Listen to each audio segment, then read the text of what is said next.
Private James Reed stood at attention in the stark white briefing room of Earth Defense Force's main base, trying his best not to show the fear that churned in his stomach. The fluorescent lights buzzed overhead, casting harsh shadows across Commander Wilson's face as he studied Reed's personnel file with cold, calculating eyes. "Private Reed," Commander Wilson said, not bothering to look up from his tablet. "Your combat scores are below average. Your tactical assessments are mediocre. Your only notable achievement seems to be surviving basic training without major incident." He paused, finally meeting Reed's gaze. "You're perfect for this mission." Reed blinked in confusion. Perfect. Nothing about his career in the Earth Defense Force had ever been described as perfect before. He was the kind of soldier who blended into the background, the one everyone forgot about during roll call. "Sir," Reed managed to keep his voice steady, "I don't understand." Commander Wilson's lips curled into what might have been a smile, but there was no warmth in it. "We need someone expendable, Private. Someone whose death won't raise too many questions." He tapped his tablet, and a holographic display sprang to life between them, showing a dark, forbidding planet. "This is XO3, an unexplored world at the edge of known space. We've lost contact with 3 scout ships in that sector. Your mission is to gather intelligence on whatever's causing these disappearances." Reed's throat went dry. "Alone, sir." "Of course alone," Wilson snapped. "We can't risk losing valuable personnel. You'll drop in a stealth pod, gather what information you can, and transmit it back to command. Simple enough for even you to understand." The commander stood up, his polished boots clicking against the floor as he circled around Reed. "Unless, of course, you'd prefer to face court-martial for that incident in the mess hall last week. The security footage of you accidentally spilling coffee on Colonel Parker's new uniform is quite clear." Reed's heart sank. So that's what this was about. They needed someone desperate enough not to ask questions, someone they could pressure into accepting a suicide mission. "When do I leave, sir?" Reed asked, his voice hollow. "That's the spirit," Wilson said, clapping him on the shoulder. "You drop in 6 hours. Report to Tech Bay 7 for equipment briefing." Dismissed. Reed saluted and turned to leave, but Wilson's voice stopped him at the door. "Oh, and Private, don't bother writing any goodbye letters. We'll handle all the necessary communications with your family. Can't have any unnecessary information leaking out." The walk to Tech Bay 7 felt like a death march. Other soldiers passed Reed in the corridors, but none met his eyes. They knew. Everyone knew what it meant when someone was called for a solo drop mission. The technicians in the bay barely spoke as they fitted him with his drop suit, checking seals and systems with mechanical efficiency. The suit was old, Reed noticed. Not ancient, but definitely not the latest model. The oxygen recyclers made a slight whining noise that wasn't quite right, and the power cell indicator flickered occasionally. More signs that no one expected this equipment to ever return. As Reed sat in the cramped drop pod hours later, watching the launch countdown tick away on his heads-up display, he thought about his life. 26 years old, no girlfriend, no real friends, and only his mother left back home. Maybe Commander Wilson was right. Maybe he was perfect for this mission, not because of any skills or qualities, but because he was forgettable. The pod shuddered as it was loaded into the launch tube. Reed closed his eyes and took a deep breath of filtered air. Launch in 10, 9, 8. He thought about his mother, about her smile when he told her he was joining the Defense Force to make a difference. 7, 6, 5. He thought about all the times he played it safe, stayed in the background, avoided taking chances. 4, 3, 2. Well, he wouldn't be playing it safe anymore. 1. Launch. The pod shot into space, and as the stars streaked past his viewport, James Reed made a silent promise to himself. If they wanted to send him to die, he'd make sure to live just to spite them. The first sign that something was wrong came when Reed's drop pod started spinning. It wasn't the normal turbulence of atmospheric entry. He'd done enough training drops to know the difference. This was violent, uncontrolled, and getting worse by the second. Warning lights flashed across his control panel, bathing the tiny cabin in angry red. "Control, this is Drop Pod Alpha 7. Reed called into his comm. "I'm experiencing severe stability issues. Request immediate guidance." Static answered him. He tried again on different channels, but got the same result. Either the planet's atmosphere was blocking communications, or, more likely, this was part of Commander Wilson's plan. The pod's outer hull began to glow as it hit the upper atmosphere. Through the small viewport, Reed caught glimpses of a purple-black sky that didn't look anything like Earth's. His training kicked in, and he fought to regain control of the dying craft. "Come on, you piece of junk," he muttered, wrestling with the manual controls. The pod's computer was completely dead now, leaving him with only basic mechanical systems. As he struggled, his eye caught something that made his blood run cold. A maintenance tag dated 3 years ago, marked pending replacement, critical guidance system fault. They hadn't just sent him in old equipment, they'd sent him in broken equipment. The ground rushed up to meet him, a strange landscape of towering crystalline formations that glowed with a faint inner light. Reed pulled back hard on the emergency brake controls, trying to at least control where he would crash. The pod screamed in protest, pieces of the outer hull tearing away. Impact came like a hammer blow. The pod hit one of the crystal formations at an angle, bounced, and skidded across the ground before coming to rest in a field of smaller crystals. Reed's head slammed against the inside of his helmet, and everything went dark. When he came to, the first thing he noticed was the cold. His suit's temperature regulation was failing, letting in the bitter chill of the alien world. Through the cracked viewport, he could see that it wasn't completely dark outside. The crystals provided a dim, ghostly illumination that made everything look like a twilight that never ended. Reed ran a quick check of his injuries. Bruised ribs, maybe a mild concussion, but nothing broken. His suit was damaged but still holding pressure. The pod's emergency survival kit was intact. He had about 3 days of oxygen, some basic rations, and a standard-issue pistol with 2 spare magazines. Could be worse, he said to himself, trying to sound more confident than he felt. Could have died in the crash like they wanted. The pod's door was jammed, but a few solid kicks broke it free. Reed stepped out onto the alien surface, his boots crunching on small crystal shards. The air was thin but breathable according to his suit's sensors. He kept his helmet on anyway.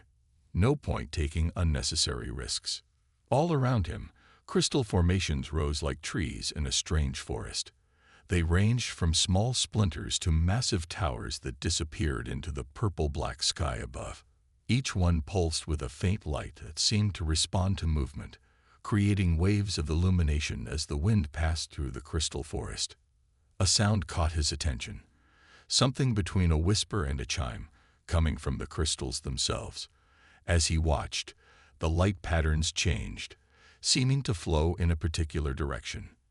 "Well," Reed said, checking his compass only to find it spinning uselessly in the planet's magnetic field. "When in doubt, follow the glowing lights." He grabbed what supplies he could carry from the pod and started walking. The crystal forest closed around him, its ethereal light creating shifting shadows that seemed to move of their own accord. Every so often, he caught glimpses of movement at the edge of his vision, but whenever he turned to look, there was nothing there. As the empty pod disappeared behind him, Reed couldn't shake the feeling that he was being watched.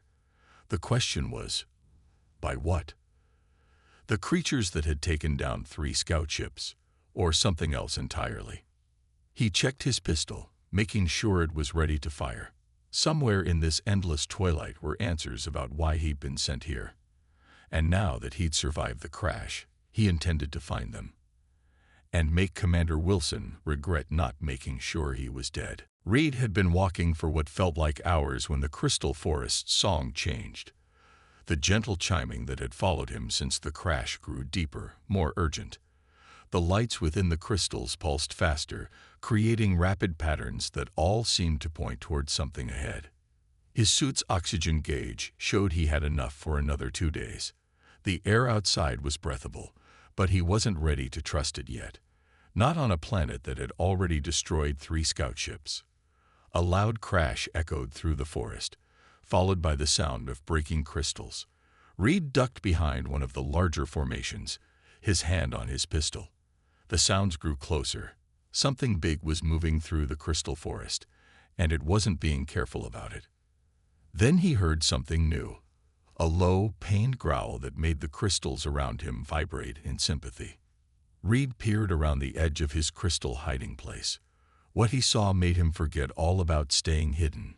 About 50 meters away, a creature lay trapped beneath a fallen crystal tower. At first, Reed couldn't tell what color it was. Its skin seemed to shift and change like oil on water, trying to match the crystal's glow, but failing because of what seemed to be injury or exhaustion. The creature was roughly the size of a large earth tiger, but that's where any resemblance to earth animals ended. Its body was smooth and sleek, with no visible fur or scales. Instead of legs, it had what looked like 4 flexible limbs that could reshape themselves as needed. Its head was triangular, with no visible eyes, but several arrays of sensitive-looking ridges that pulsed with soft light. As Reed watched, the creature tried to lift the crystal tower with one of its limbs, which had formed into something like a muscular arm. But the tower was too heavy, and the limb trembled and collapsed. "You're trapped," Reed whispered to himself. "And hurt." The creature's head snapped toward him. Those sensory ridges flared with light, and Reed felt something brush against his mind. A sensation of pain, fear, and desperate determination. It was telepathic. Reed's first instinct was to run. This had to be one of the things that had destroyed those scout ships. He should leave it here, trapped and helpless. It would be the smart thing to do. Instead, he found himself stepping out from behind the crystal. "Easy," he said softly, holding his hands up. "I'm not going to hurt you." The creature's skin rippled, trying to match the crystal patterns around it. Another mental touch brushed Reed's mind, this time carrying curiosity mixed with caution. "Yeah, I'm just as surprised as you are," Reed said. He took another step closer. "But you're hurt," and he laughed quietly. "Well, this planet's trying to kill both of us, isn't it?" He studied the fallen crystal tower. It was huge, but it had fallen at an angle. "With the right leverage, I'm probably going to regret this," Reed muttered. He found a smaller crystal shaft that could serve as a lever and wedged it under the fallen tower. "But if you kill me after I help you, at least I'll die doing something I chose, not something Commander Wilson chose for me." The creature watched him work, its sensory ridges pulsing with different patterns.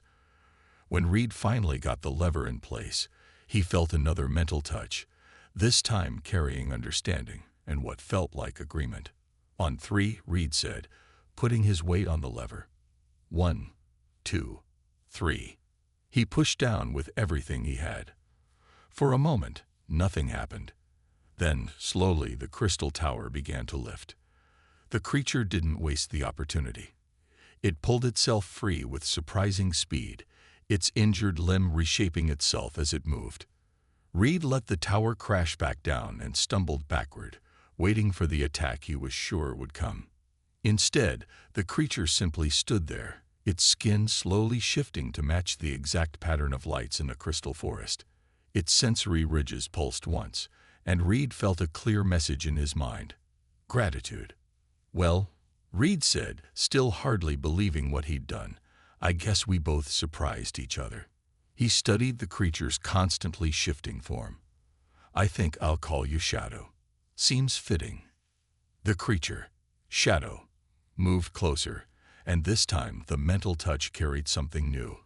Agreement, and the beginning of trust. Reed sat on a smooth crystal outcropping, watching as Shadow investigated the remains of his emergency medical kit.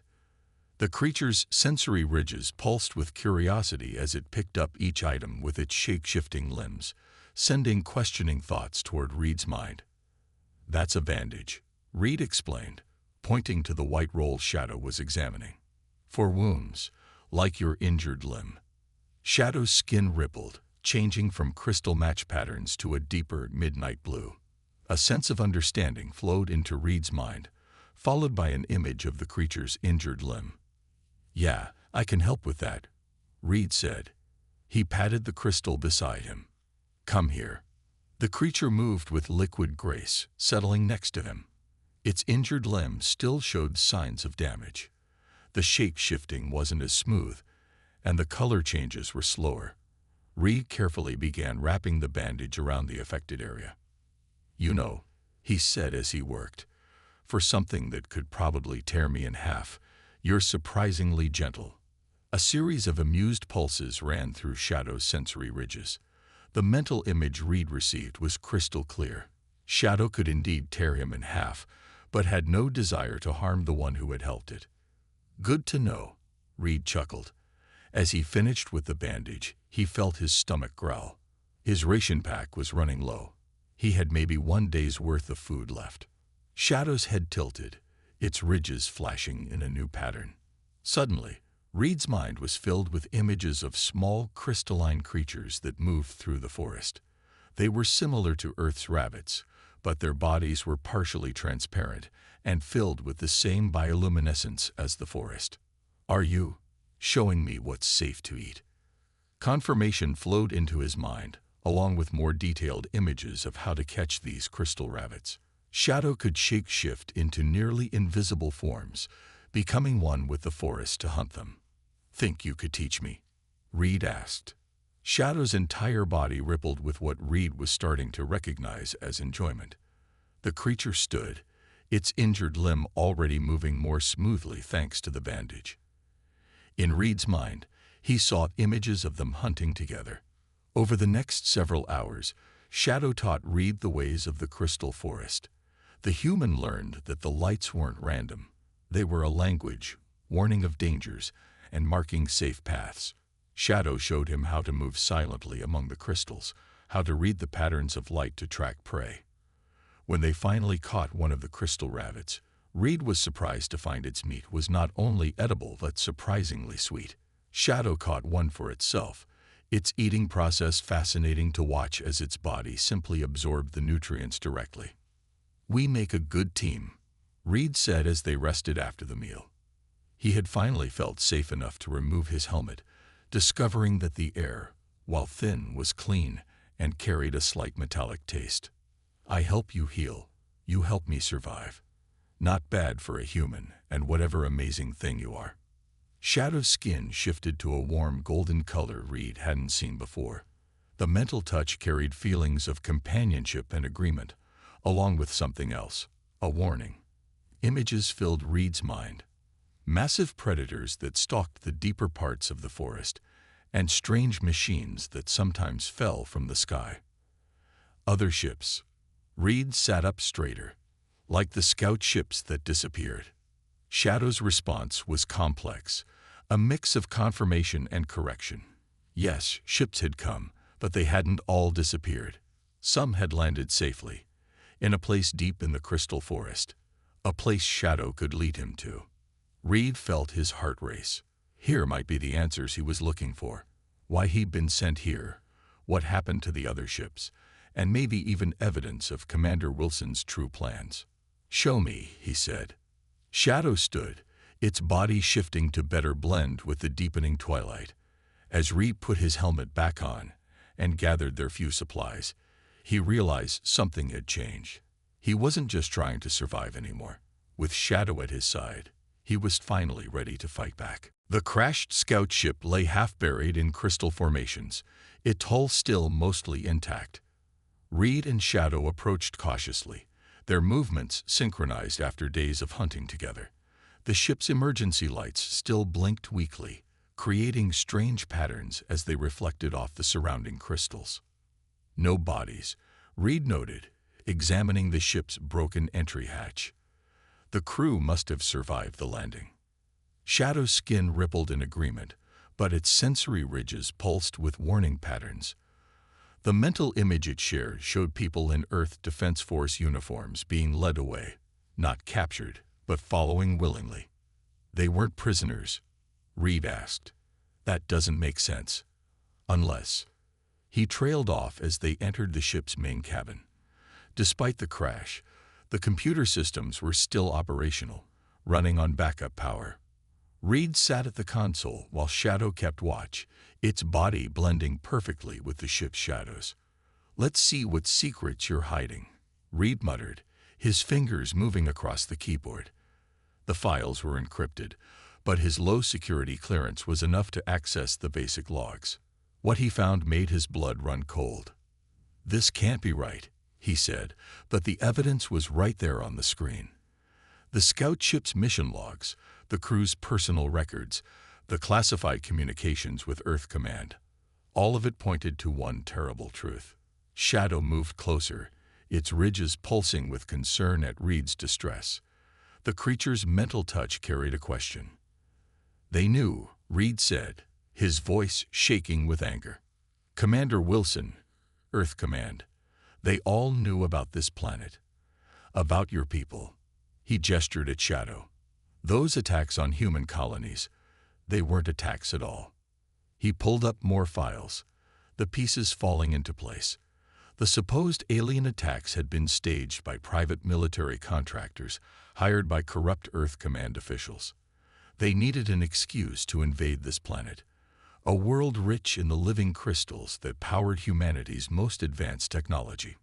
Shadow's skin darkened to a deep purple, its ridges flaring with anger as it absorbed the information from Reed's mind. The mental images it shared showed more of its kind, a whole civilization living in harmony with the crystal forest, their technology far more advanced than Earth's but focused on preservation rather than exploitation. "The scout ships," Reed continued, reading further. "They found your people, learned the truth. So the crews defected. They couldn't be part of the lie." He laughed bitterly. "And then they sent me, thinking I was too stupid to figure it out, too worthless to survive." Shadow's response was immediate and fierce, a mental blast of protection, loyalty, and determination. Its skin shifted through patterns of light that Reed had learned meant absolute commitment. Whatever happened next, they would face it together. A flashing icon caught Reed's attention. "The ship's long-range communicator still works. We could send this evidence to Earth, expose the whole thing." He started to reach for the controls, but Shadow stopped him with a gentle touch. The creature's mental images showed a better plan. The ship might not be able to fly, but its smaller systems could be repaired, including its data core and navigation system. "You're right," Reed said, understanding Shadow's plan. "Sending the files isn't enough. They'd just cover it up again." He stood, new determination in his eyes. "We need to take the evidence back to Earth ourselves. Make them face what they've done." Shadow's body rippled with approval, its color shifting to the bright, clear blue that Reed now knew meant hope. Together, they began gathering what they needed from the ship: tools, data cores, power cells. As they worked, Reed thought about Commander Wilson's smug face when he'd assigned this suicide mission. The commander had been right about one thing: Reed was perfect for this mission, just not in the way they planned. "They sent me here to die," Reed said to Shadow as they prepared to leave the ship. "Instead, I found something worth fighting for." Shadow's answering pulse of agreement lit up the entire cabin. The hunt was on, and this time, they were the hunters. It took Reed and Shadow 3 days to repair the scout ship's essential systems. The work would have taken longer, but Shadow's ability to reshape its limbs into perfect tools made the impossible possible. Every time Reed needed a wrench or power coupling, Shadow would simply form one. "That should do it," Reed said, closing the last panel on the ship's engines. "She won't win any beauty contests, but she'll fly." Shadow's skin rippled with appreciation as it examined their work. The scout ship looked rough. Crystal formations still grew from its hull, and some systems were bypassed entirely. But its engines hummed with power. A mental warning flashed from Shadow just as Reed heard it. the distinctive whine of ships entering the atmosphere. "They're early," Reed muttered, scrambling into the ship with Shadow right behind him. Weekly patrol wasn't due for another 2 days. Through their mental link, Shadow showed him what it sensed: 3 Earth Defense Force destroyers, much larger than the scout ships. They were probably looking for Reed's wreckage, making sure their sacrificial lamb had died as planned. "Well," Reed said as he fired up the engines, "let's give them a surprise." The scout ship lifted off shakily, its patched systems protesting. Shadow wrapped 2 of its limbs around support bars, its body shifting to brace itself. The mental link between them grew stronger as they ascended, Shadow feeding Reed information about wind patterns and crystal formations they needed to avoid. Warning alarms blared. The destroyers had spotted them. "Attention, unauthorized vessel," a voice crackled over the radio. "You are in restricted space. Power down immediately or be destroyed." Reed clicked on the radio. "This is Private James Reed. Remember me, Commander Wilson, the expendable one." There was a long pause. Then Wilson's voice came through, tight with anger. "Reed, that's impossible. You're supposed to be dead." "Sorry to disappoint," Reed said, pushing the engines harder. "But I made a friend down there, and we got some interesting files to share when we get back to Earth." "Shoot them down," Wilson ordered over an open channel. "Now." The destroyers opened fire. Reed jerked the controls, but their damaged ship was too slow. A blast clipped their wing, sending them spinning. Shadow reacted instantly. Its body flowed through the ship like liquid metal, extending into damaged areas, literally holding the ship together. The mental link blazed with effort and determination. "Thanks," Reed gasped, regaining control. "But we can't take another hit like that." Shadow's response came as both mental images and actions. Its body began to spread across the ship's hull, changing color to match the star-filled space around them. Within seconds, they were nearly invisible. "Optical camouflage," Reed breathed. "You're amazing." They weaved through the destroyer's fire, Shadow's camouflage making their movement hard to track. But they still had to get past the ships to reach the jump point that would take them to Earth. Shadow sent another image to Reed's mind: the crystal formations they'd left behind. They were glowing brighter than usual, pulsing with strange patterns. "What are they doing?" Reed asked. His answer came as brilliant beams of light shot from the largest crystals, striking the destroyer's engines. The ship's power flickered, their weapons going dead. "Your people," Reed realized. "They're helping us." Shadow's skin flickered with colors of joy and triumph. The mental message was clear: its people protected their own. And somehow, Reed had become one of them. They shot past the crippled destroyers, aiming for the jump point.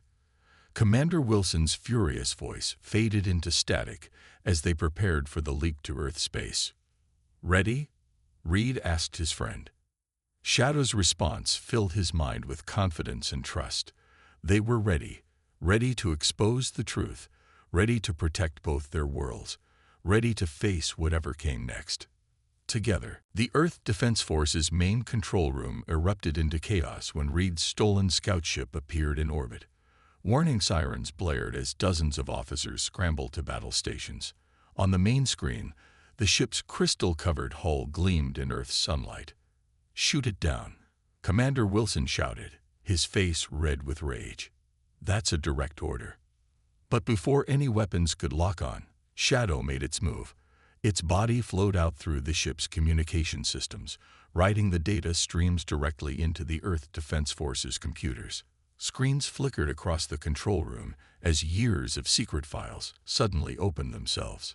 Evidence flooded every display: fake attack reports, secret mining plans, payoffs to private military contractors. Wilson's face went from red to pale as he watched his conspiracy unravel. "This is impossible," he whispered. Reed's voice came through every speaker in the room. "You should have checked my personnel file more carefully, Commander. I may have had low combat scores, but I was top of my class in electronic systems. Good thing, too, Or I might not have understood what Shadow was showing me about combining Earth tech with crystal-based computing. Shadow's mental touch helped Reed guide their ship to a perfect landing right in front of Earth Defense Force headquarters. As they touched down, news drones were already gathering, broadcasting everything live across Earth and its colonies. Armed soldiers surrounded the ship, but they lowered their weapons in shock when the hatch opened. Reed walked out first, no longer the frightened private who'd left on a suicide mission. Shadow flowed out beside him, its body shifting through beautiful patterns of light that made the watching crowd gasp in wonder. "Private Reed," a stern voice called out. Fleet Admiral Chen strode through the crowd, her uniform pristine, her face unreadable. "You were reported killed in action. Reports of my death were greatly exaggerated, ma'am," Reed said, standing at attention, "and I have evidence that those reports were deliberately fabricated." He nodded to Shadow, who projected the stolen files into the air using the same crystalline technology that powered its homeworld. The images were impossible to ignore. Video footage of staged attacks, secret meetings, plans for invasion. "Commander Wilson," Admiral Chen said quietly, "is this true?" Wilson broke, running for the exit. He made it 3 steps before Shadow moved, faster than human eyes could follow, its body stretching out to trap Wilson in a net of shifting colors. "I'd stay still if I were you, Commander," Reed advised. "Shadow doesn't like people who try to hurt its friends." The next few hours passed in a blur of arrests and revelations. Wilson and his conspirators were taken into custody. The truth about Shadow's people, their advanced civilization, their peaceful nature, their willingness to share their technology through proper diplomatic channels, was revealed to an astonished Earth. Admiral Chen approached Reed as things quieted down. "The President wants to establish diplomatic relations with Shadow's people. We need an ambassador, someone who understands both worlds." She smiled slightly. "Any suggestions?" Reed looked at Shadow, who rippled with colors of approval. The mental message was clear. Wherever Reed went, Shadow would go too. "I'd be honored, Admiral," Reed said, "but I have one condition: no more secrets.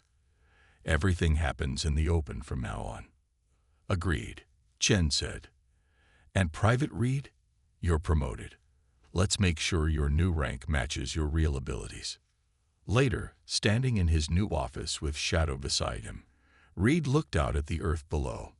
On his desk sat his new credentials: Ambassador James Reed, Earth Crystal Alliance.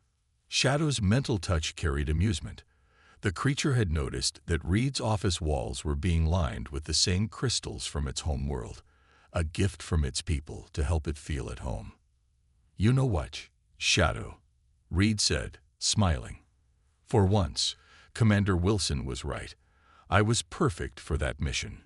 He reached out to touch his friend's shifting surface, just not in the way anyone expected. Shadow's response filled his mind with warmth, friendship, and the promise of adventures to come. They had been sent to destroy each other. Instead, they had changed 2 worlds. Sometimes, Reed thought, the best revenge isn't just surviving. It's thriving in ways your enemies never imagined possible.